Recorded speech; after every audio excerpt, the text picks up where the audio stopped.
السلام عليكم ورحمة الله وبركاته. أعوذ بالله من الشيطان الرجيم.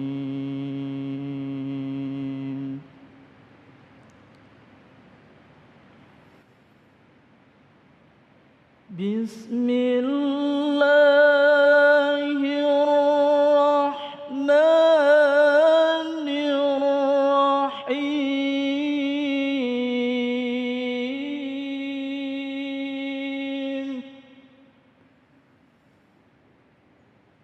وإذ أخذ ربك من بني آدم من ظهورهم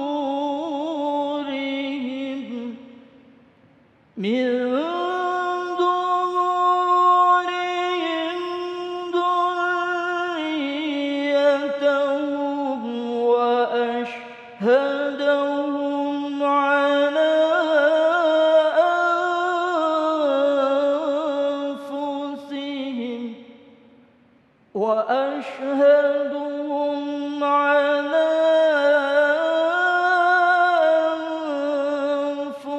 أنفسهم ألست بربكم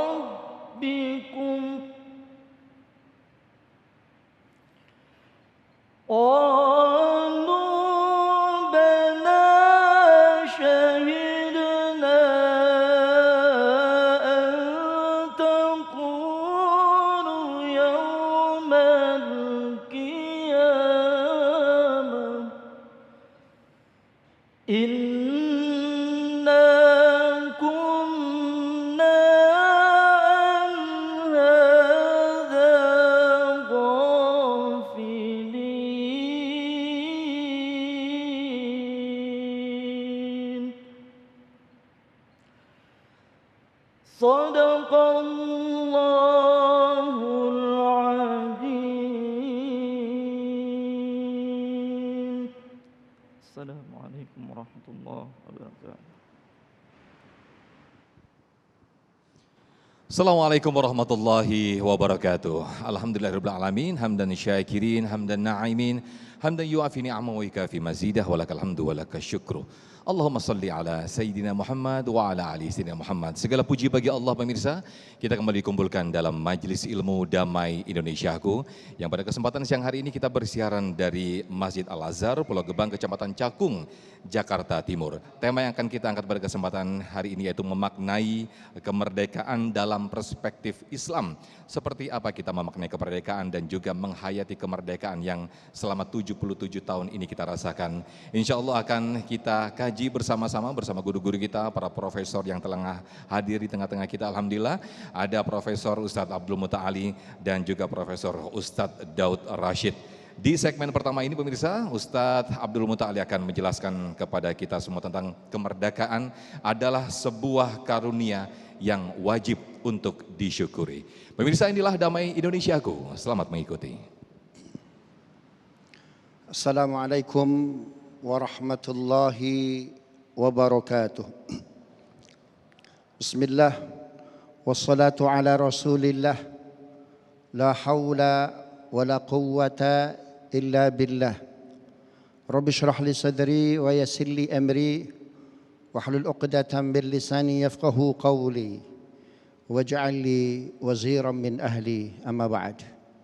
Para alim ulama, para guru, di sini ada guru saya Profesor Daud Rashid, senior kami di Mesir, para orang tua, jamaah sekalian, jamaah Masjid Raya Al-Azhar, Penggilingan ya, depan kantor wali kota Jakarta Timur, dan seluruh pemirsa Damai Indonesiaku TV One dimanapun Anda berada.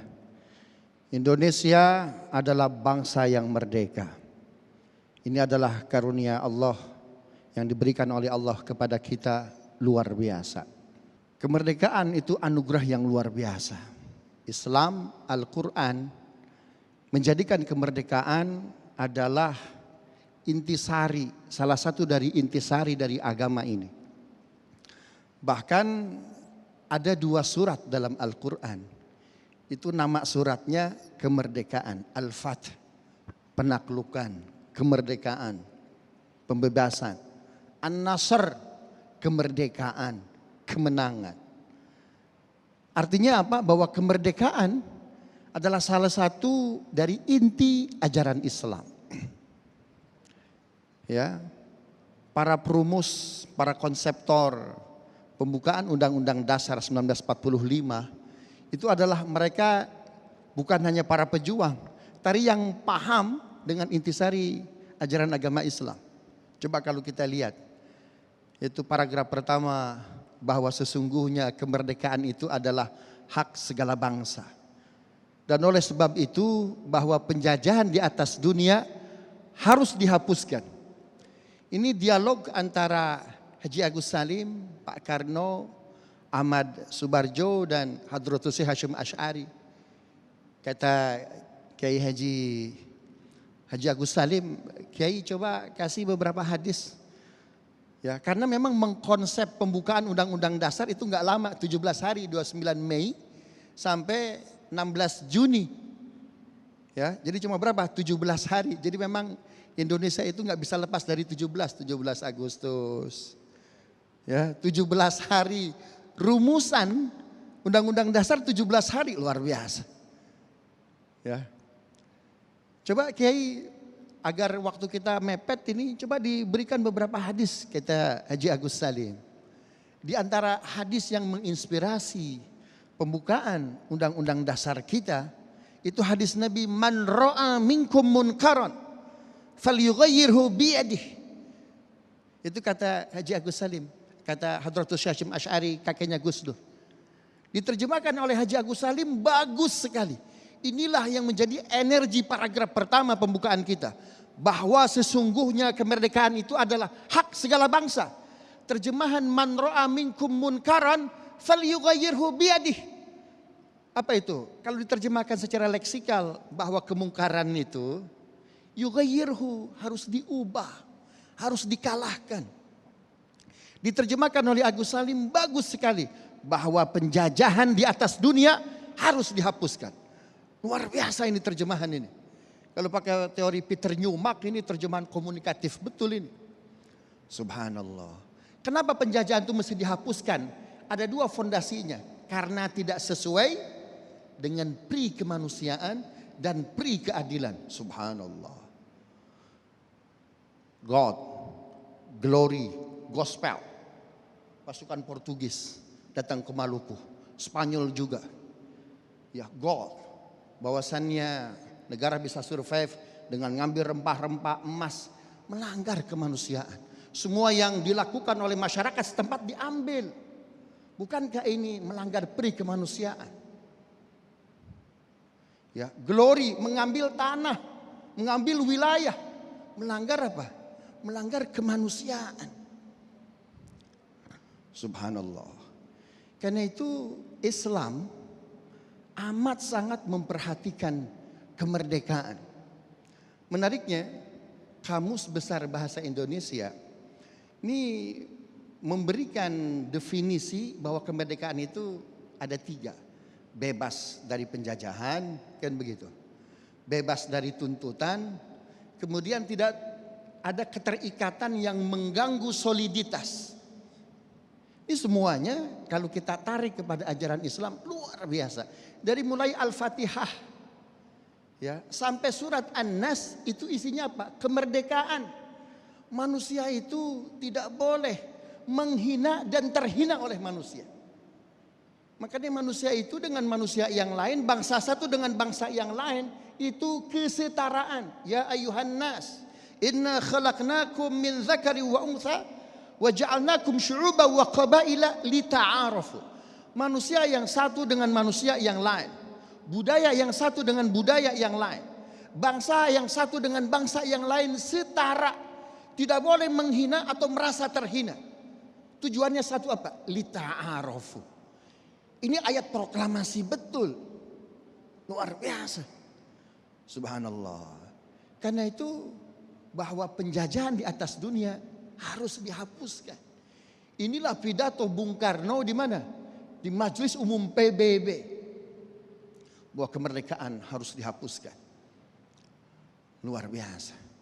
Maka kita sebagai bangsa Indonesia bersyukur atas anugerah kemerdekaan ini. Kita jaga. Kenapa? Tidak mudah.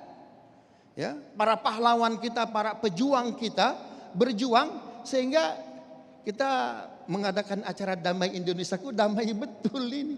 Maka kedamaian ini, kemerdekaan ini yang hebat ini harus kita jaga. Kita raih kemerdekaan esensinya yang luar biasa. Alhamdulillah bebas dari penjajahan, kita sudah bebas. Bebas dari tuntutan, bebas dari keterikatan, ini yang terus harus kita perjuangkan. Ada sesuatu yang amat sangat menarik. Bagaimana Menlu pertama kita Haji Agus Salim memberikan satu case yang luar biasa. Bagaimana menjadi bangsa yang merdeka. Maka nanti dalam sesi tanya jawab kita akan lanjutkan bagaimana para ulama kita, para tokoh kita, para pejuang kita memberikan case, memberikan contoh yang luar biasa bagaimana berjuang dan mengisi kemerdekaan. Ini yang bisa saya sampaikan. Assalamualaikum warahmatullahi wabarakatuh. Masya Allah, luar biasa sekali apa yang disampaikan oleh guru kita Profesor Kiai Haji atau Ustadz Abdul Muta'ali. Betapa kita diingatkan kembali dan diceritakan betapa sejarah kemerdekaan yang kita raih inilah bukan main-main, yaitu pengejuantahan dari suatu hadis man ro'a minkum munkaron fal yughayyir biyadih, diterjemahkan oleh Kiai Haji Agus Salim dengan penerjemahan yang sangat moderat sekali, yang sangat modern sekali, bahwa kemerdekaan adalah hak segala bangsa yang itu tidak melanggar aturan-aturan Allah, bahkan melanggar aturan-aturan kemanusiaan. Lalu bagaimanakah berbicara mengenai pelanggaran-pelanggaran tersebut, yaitu kemerdekaan tidak melanggar aturan Allah dan Nabi Muhammad SAW. Insya Allah akan disampaikan sepenuhnya, nanti akan bersama Profesor Daud Rashid di segmen berikut. Tetaplah bersama kami di Damai Indonesiaku. Usai jeda kami akan kembali.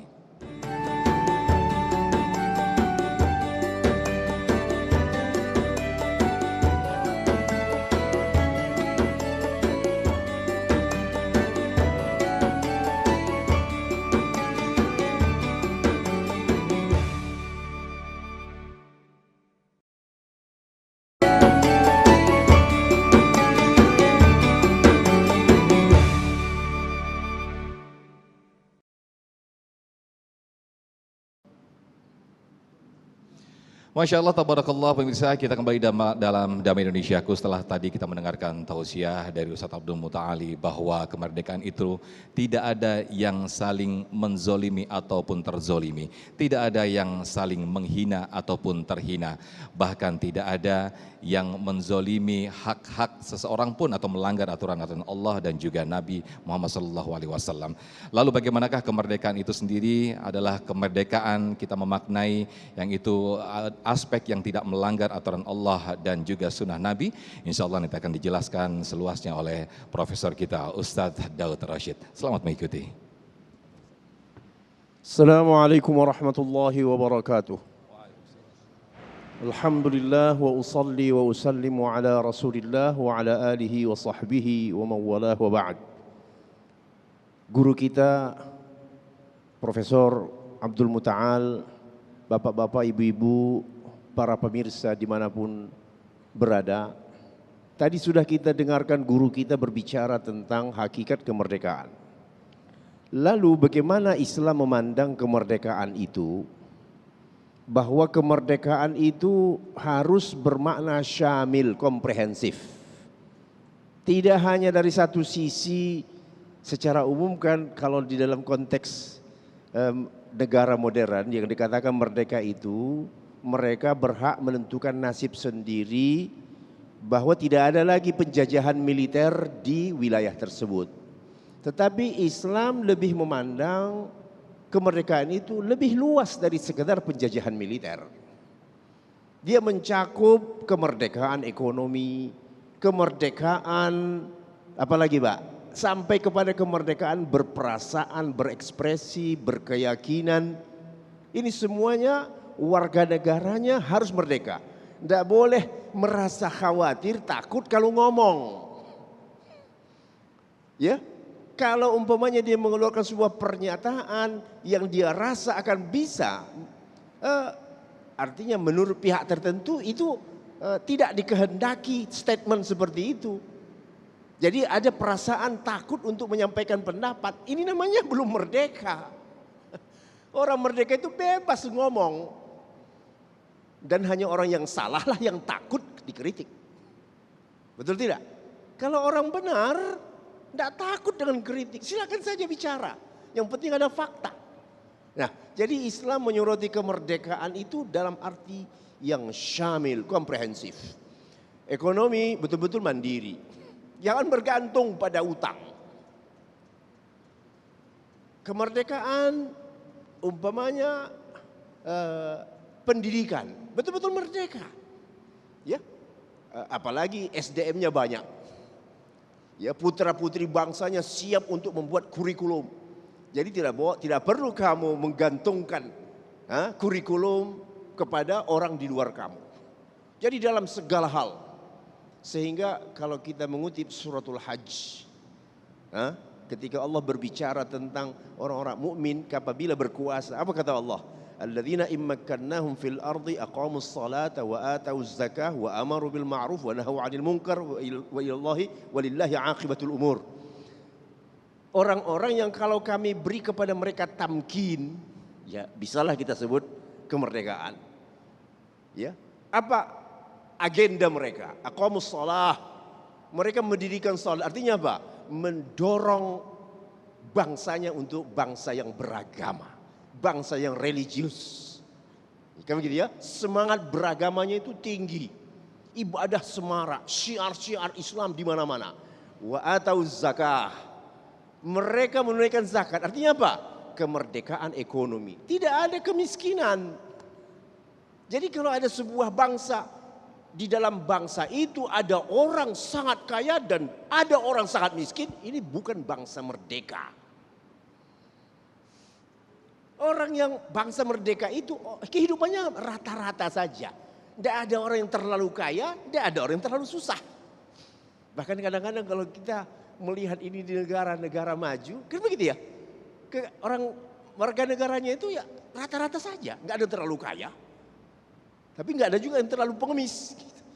Nah, sementara bangsa-bangsa lain di dunia ketiga ini, waduh, kekayaannya luar biasa, sampai dilarikan itu kekayaan itu keluar. Sementara di tengah-tengah mereka ada orang yang subhanallah, nggak tahu dia apa yang dia makan besok. Ya, saking miskinnya, melaratnya. Ini apakah bangsa seperti ini benar merdeka? Atau sebenarnya merdeka di atas kertas, terjajah dalam kenyataan? Islam tidak mau begitu. Jadi kalau orang memakai Islam, betul-betul maju. Aqamus shalah, syiar hebat.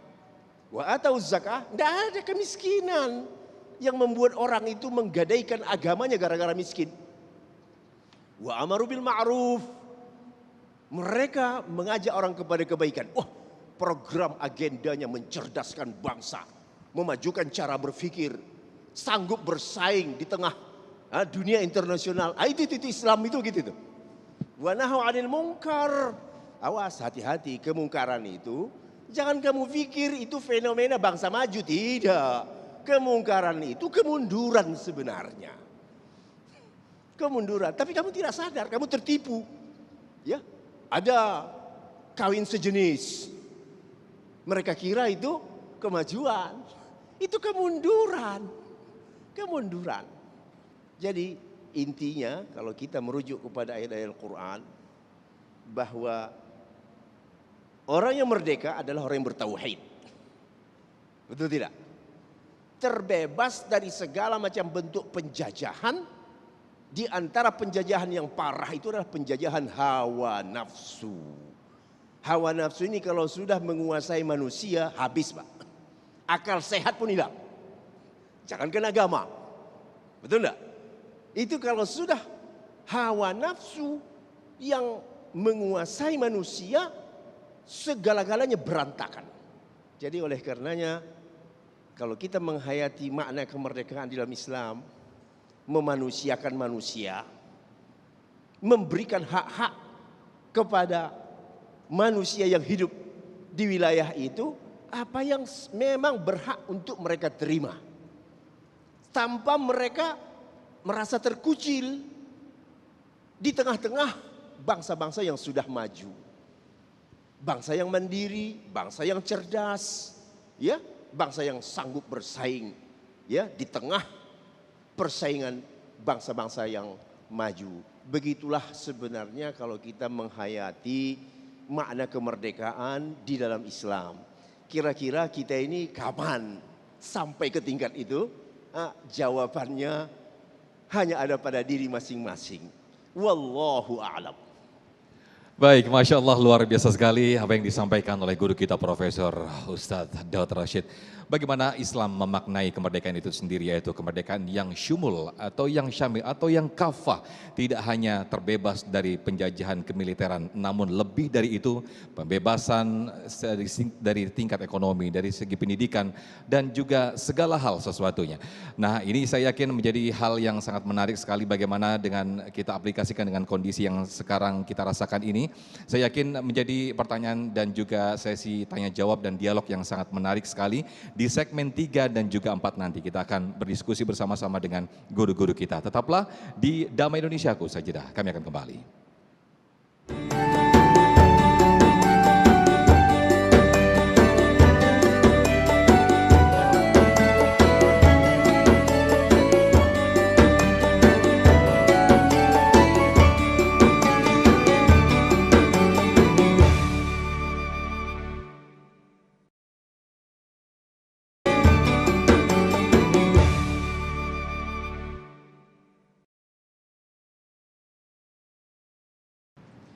Baik pemirsa, kita kembali di Damai Indonesiaku. Seperti yang disampaikan tausiah dari guru-guru kita tadi memaknai kemerdekaan dalam perspektif Islam. Tiba saatnya kita di sisi tanya jawab yang insya Allah sudah disiapkan ada 4 dari jamaah kita. Kami persilakan terlebih dahulu Bapak Muhammad Ali yang insya Allah nanti akan dijawab oleh guru kita Ustadz Abdul Muta'ali. Silakan Pak Muhammad Ali boleh berdiri dan nanti boleh diturunkan maskernya biar lebih jelas suaranya. Silakan. Assalamualaikum warahmatullahi wabarakatuh. Waalaikumsalam warahmatullahi wabarakatuh. Pak Kiai, saya mencintai agama saya seperti saya mencintai diri saya sendiri. Saya mencintai negara saya dengan seluruh tumpah darahnya, seperti saya mencintai diri saya sendiri. Tidak banyak yang bisa saya berikan buat bangsa ini karena kami adalah masyarakat biasa. Pertanyaan saya ke Pak Kiai, Bapak Profesor, saya ingin sekali mewariskan itu kepada anak-anak saya ingin mewariskan itu kepada cucu-cucu saya, bahwa mencintai agama dengan segala perbedaannya, mencintai negeri dan republik ini dengan segala perbedaannya adalah sebuah warisan yang paling mahal buat saya kepada anak saya dan cucu saya. Mohon saran, nasihat dari Pak Kiai berdua. Apa yang bisa saya wariskan, bagaimana cara saya mewariskan itu kepada anak cucu saya. Itu saja, terima kasih. Assalamualaikum warahmatullahi wabarakatuh. Baik, terima kasih pertanyaannya, menarik sekali pertanyaannya. Pak Muhammad Ali, silakan Ustaz. Baik, Pak Muhammad Ali pertanyaannya bagus sekali ya. Apa yang harus kita berikan untuk bangsa kita, untuk negara kita? Tentu pertanyaan Pak Muhammad Ali bukan hanya pertanyaan beliau, tapi ini pertanyaan kita semua. Apa yang harus kita berikan untuk bangsa kita, untuk negara kita? Ada sebuah keterangan yang di-announce oleh Hadratus Syekh Hasyim Asy'ari, hubbul watan minal iman. Ini bukan hadis ya. Mencintai tanah air itu bagian dari keimanan. Walaupun kalimat ini senafas sebetulnya dengan banyak keterangan dalam Quran, dengan banyak keterangan dalam hadis Nabi Muhammad SAW. Saya ingin mengulangi satu kisah yang pernah saya jelaskan juga di Damai Indonesiaku. Pernah Bilal itu dia selepas azan zuhur dia nggak sholat qabliyah, dia malah nyanyi di ketok-ketok itu mimbar Nabi sambil dia menyanyi, biladi biladi biladi makkati makkati hubbi watani. Habis azan harusnya qabliyah zuhur, malah nyanyi dia. Marahlah Abu Bakar. Ini kira-kira Bapak Ibu kalau ada muazin habis azan nyanyi, paling enak diapain? Maka Abu Bakar Siddiq menegur Bilal, ya Bilal, waihak fil masjid tughanni. Gimana sih kok di masjid nyanyi? Kata Nabi apa? Ya Abu Bakrin utrukhu yughanni. Biarkan dia menyanyi. Kenapa? Innahu asyikul watan. Karena dia merindukan tanah airnya. Nabi Bilal Abu Bakar, apakah asli orang Madinah? Bukan, orang Mekah. Kata Nabi itu Bilal asyikul watan. Dia merindukan tanah airnya. Tapi yang paling hebat itu kalimat Nabi setelahnya. Man qama bisyahadah. Barang siapa bersyahadat, lahu mudafa'ah, maka dia punya kewajiban apa itu? Saling menjaga negerinya. Luar biasa. Dalam riwayat yang lain, man tasyahada yudafi'. Barang siapa bersyahadat maka dia akan bela tanah airnya. Kenapa? Ketika menjadi seorang muslim, melihat kemungkaran, melihat keburukan dan lain sebagainya harus ditepis. Nah, apa yang bisa kita lakukan? Maka khairun nas anfa'uhum linnas. Ya, menjadilah orang yang yang bermanfaat bagi sebanyak-banyaknya orang kita ya. Maka tentu profesi kita, maka tentu aktivitas kita berbeda-beda. Maka jadilah yang terbaik. Maka jadilah orang-orang jujur. Hari ini bangsa kita perlu menjadi bangsa yang mandiri. Bangsa yang mandiri. Al-Quran kita luar biasa. Wahyu pertamanya apa? Iqra, bacalah, bacalah, bacalah. Baik. Baik. Ini mungkin Mas Sofyan. Masya Allah. Masya Allah, luar biasa sekali dan sangat syarat dengan makna apa yang disampaikan guru kita Ustaz Abdul Muta'ali. Menyung dari apa yang disampaikan dan juga yang ditanyakan oleh peserta atau jamaah kita tadi bahwa salah satu memaknai kemerdekaan adalah mencintai negara kita Hibbul Watan, dan juga menyinggung apa yang disampaikan profesor kita tadi Ustaz Dr. Rashid bahwa banyak sekali bahwa Islam memandang kemerdekaan itu secara syumul, tidak ada lagi penjajahan dari kemiliteran. Namun bagaimana dengan tidak ada lagi juga dengan kemiskinan dan juga penjajahan ekonomi. Bagaimana kita menyikapinya, Profesor, dengan kondisi yang saat ini terjadi? Mungkin kita masih belum merasakan kemerdekaan secara ekonomi, yang itu juga dirasakan mungkin di negara-negara lain begitu. Bagaimana, Prof? Iya, jadi kembali kepada makna kemerdekaan di dalam Islam itu, merdekakan diri dari segala macam bentuk ideologi yang tidak sesuai dengan tauhid. Jadi kalau kita sudah terbebas dari segala macam doktrin yang tidak sesuai dengan tauhid, kita hanya menghambakan diri kepada Allah, itulah hakikat orang yang merdeka. Nah, kalau ini dirasakan oleh semua orang, apalagi menjadi sebuah bangsa yang merdeka, yang hanya mentauhidkan ke Allah Ta'ala, takutnya sama Allah, menjalankan perintah Allah, meninggalkan larangan Allah Ta'ala, maka mereka otomatis akan menjadi bangsa yang maju. Dan itu sejarah membuktikan itu. Bagaimana dahulu umpamanya Islam sejak zaman Abu Bakar As-Siddiq maju dalam arti yang sesungguhnya. Diberikan Allah kemenangan, futuhat, untuk menghadapi musuh-musuh mereka seperti Romawi, kemudian masa Umar bin Khattab mengalahkan Persia. Ini sebabnya apa? Karena mereka betul-betul menuhankan Allah, terbebas dari segala macam bentuk tekanan hawa nafsu. Tetapi kalau sudah manusia dikendalikan oleh hawa nafsu, kedudukan Allah akan tergerus sehingga kepentingan yang berbicara. Nah, kepentingan saya itu di situ apa? Nah, kalau sudah bicara kepentingan, inilah sumber konflik. Tetapi orang yang bertauhid, kepentingan dia adalah kepentingan Allah Subhanahu wa Ta'ala, bukan kepentingan pribadi. Sehingga mereka betul-betul bekerja dengan ikhlas lillahi ta'ala, bukan ingin mengharapkan penghargaan. Baik. Begitulah. Baik, itu hakikatnya kemerdekaan ya Prof ya. Baik, kami persilakan sekali lagi kepada para jamaah yang sudah siap dengan pertanyaannya. Ada Mbak Mei yang nanti insya Allah akan dijawab oleh guru-guru kita. Silakan Mbak Mei, boleh berdiri dan diajukan pertanyaannya. Bismillahirrahmanirrahim. Assalamualaikum warahmatullahi wabarakatuh. Waalaikumsalam warahmatullahi wabarakatuh. Perkenalkan, nama saya Trimei Linda. Pertanyaannya, apa keterkaitan antara merdeka bebas dari penjajahan dan kemerdekaan muslim milenial saat ini? Cukup. Assalamualaikum warahmatullahi wabarakatuh. Waalaikumsalam warahmatullahi wabarakatuh. Pertanyaan singkat, namun jawabannya ini kayaknya bakal panjang nih, Prof.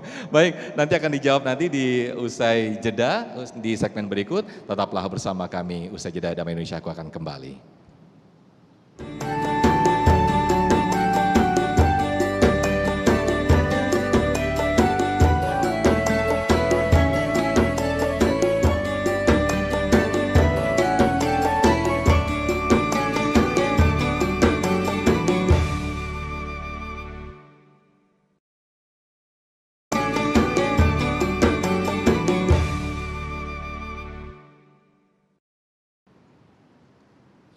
Baik, kembali di Damai Indonesiaku pemirsa, seperti apa yang disampaikan ditanyakan oleh peserta kita tadi Mbak Mei, keterkaitan dengan keterbebasan dari penjajahan dan juga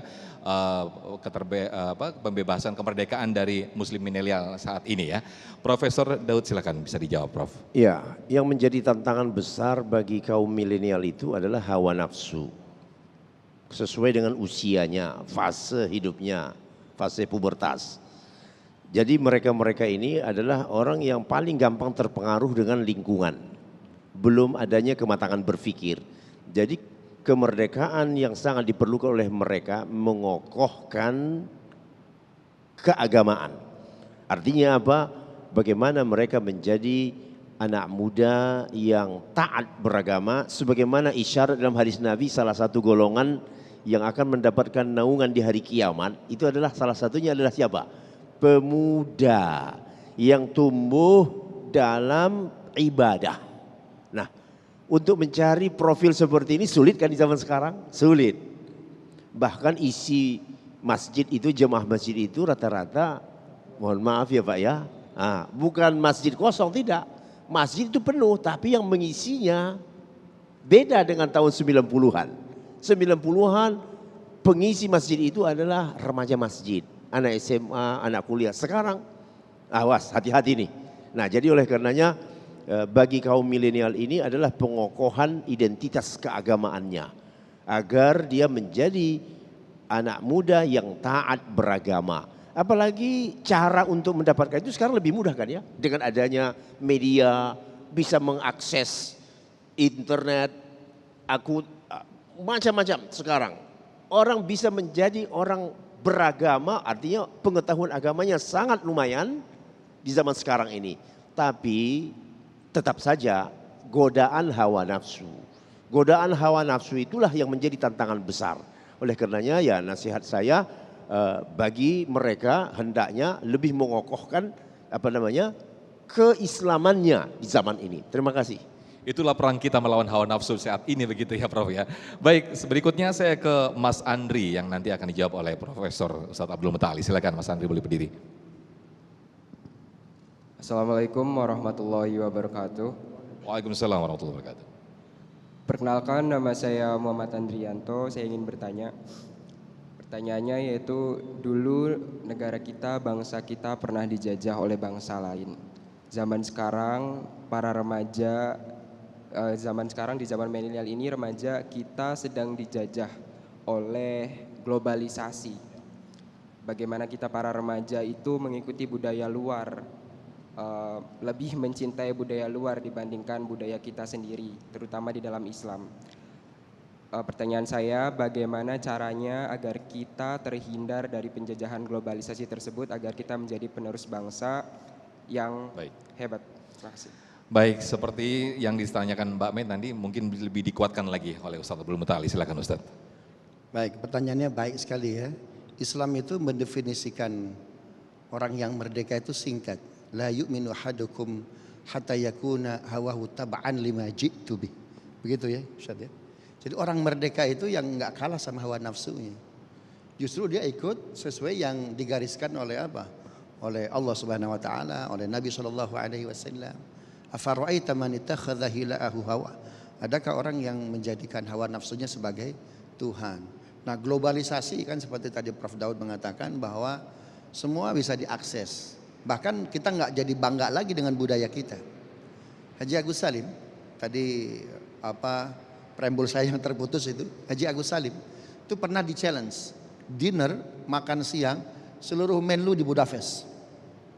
Beliau kan polyglot, menguasai belasan bahasa asing, ya.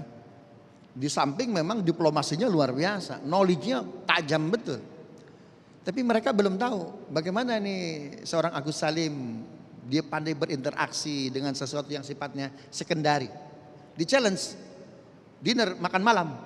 Makan malam para pejabat kan sendoknya banyak, garpunya banyak, pisaunya banyak, ada yang panjang, ada yang setengah panjang, ada yang pendek. Bisa nggak nih Haji Agus Salim menggunakan itu semua? Ini kan mohon maaf, ini bukan produk kita kan sebetulnya, ini produk barat kan begitu. Di challenge Haji Agus Salim. Oh semua Menlu dunia mata memandang ke beliau. Kamera semua di shoot siap. Kalau ada sedikit salah dibully. Dengan tenang beliau tidak khawatir, beliau tidak gelisah. Beliau buka kancing bajunya, lalu beliau mengucapkan Bismillahirrahmanirrahim. Makan pakai tangan. Makan pakai tangan. Tapi hebatnya tidak ada suara yang ngebully Haji Agus Salim. Semua Menlu terdiam. Sampai 7 suap Haji Agus Salim makan dengan begitu tenangnya. Mereka menunggu kira-kira statementnya seperti apa Haji Agus Salim. Selesai suapan yang ke-7, Haji Agus Salim bilang begini, Nabi kami pernah menasihati putrinya Fatimah binti Muhammad ketika dia diberi sendok dan garpu oleh istri dari pejabat Persia.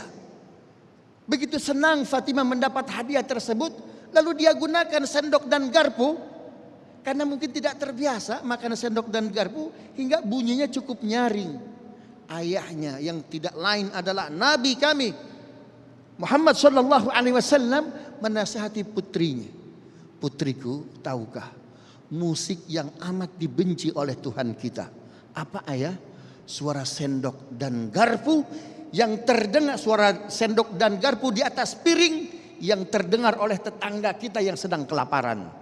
Coba lihat. Ini hadis dahsyat betul. Kami bangga dengan budaya kami bangga dengan agama kami. Akhirnya semua Menlu makan pakai tangan. Pak Sofan, luar biasa. Tidak diatur. Demikian. Masya Allah, luar biasa sekali suatu pencerahan yang betul-betul menguatkan kita betapa kita bangga dengan tradisi kita, Islam kita dan juga Indonesia kita. Kita masih ada satu sedikit waktu, saya menuju ke Ibu Wirma yang insya Allah nanti akan dijawab oleh Profesor Daud Rashid. Silakan Ibu Wirma.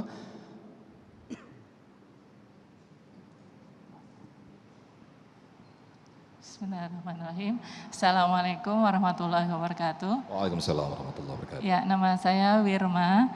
Ingin menanyakan tentang bagaimana tentang merdeka pendidikan. Tadi dikatakan merdeka pendidikan, khususnya bagi para guru dan orang tua agar dalam penerapannya itu tidak terjadi kemunduran. Tadi kan dikatakan kemungkaran itu kemunduran. Demikian Ustaz, terima kasih. Assalamualaikum warahmatullahi wabarakatuh. Ya. Terima kasih Bu. Silakan. Jadi kemerdekaan dalam pendidikan itu mulai dari filosofi sampai kepada praktek pendidikan itu sendiri. Bahwa pendidikan kita itu jangan mengekor ke bangsa yang lain. Dalam kondisi sekarang jangan mengekor ke barat. Filosofinya ya. Sampai kepada materi-materinya, jangan mengekor. Sebenarnya kita sudah memiliki kesanggupan untuk melakukan sesuatu yang baru. Tapi ini memang susah ya, susah. Kemerdekaan pendidikan itu termasuk yang paling susah. Karena itu melekat dalam frame seseorang, ya. Apa yang dia warisi dari gurunya, itu akan terus menurun ke bawah. Jadi akan mengalami hambatan yang sangat besar untuk merdeka dalam pendidikan. Jadi oleh karenanya ya memang harus bertahap kan begitu ya. Maka seharusnya pendidikan kita itu diwarnai oleh nilai-nilai pendidikan Islam dan itu sangat kaya dan punya akar sejarah yang luar biasa. Mungkin itulah dari saya. Terima kasih. Baik, Masya Allah, luar biasa sekali tausiah dan juga nasihat yang kita dengarkan bersama-sama oleh dari guru-guru kita, Ustadz Abdul Muta'ali dan juga Profesor Ustadz Daud Rashid. Semoga kita semakin bisa memaknai kemerdekaan yang kita rasakan selama 77 tahun, sehingga kita semakin bangga dan tidak terpengaruh oleh budaya-budaya luar yang itu merusak moral dan moral bangsa kita. Mewakili kru yang bertugas, saya Muhammad Sofyan pamit undur diri. Nanti insya Allah akan diteruskan doa oleh guru kita Ustadz Abdul Muta'ali. Saya pamit undur diri. Wassalamualaikum warahmatullahi wabarakatuh. Allahumma salli ala Muhammad wa ala ali Muhammad. Alhamdulillahi rabbil alamin. Allahumma ya Allah ati nufusana taqwaha wa zakkiha anta khairu man zakkaha anta waliyuha wa maulaha. Allahumma inna na'udzubika min ilmin la yanfa' wa min qalbin la yakhsha' wa min nafsin la tashba' wa min da'watin la yusma' 'alaiha. Wa sallallahu ala Muhammadin wa ala alihi wa sahbihi wasallam. Walhamdulillahi rabbil alamin. Assalamualaikum warahmatullahi wabarakatuh.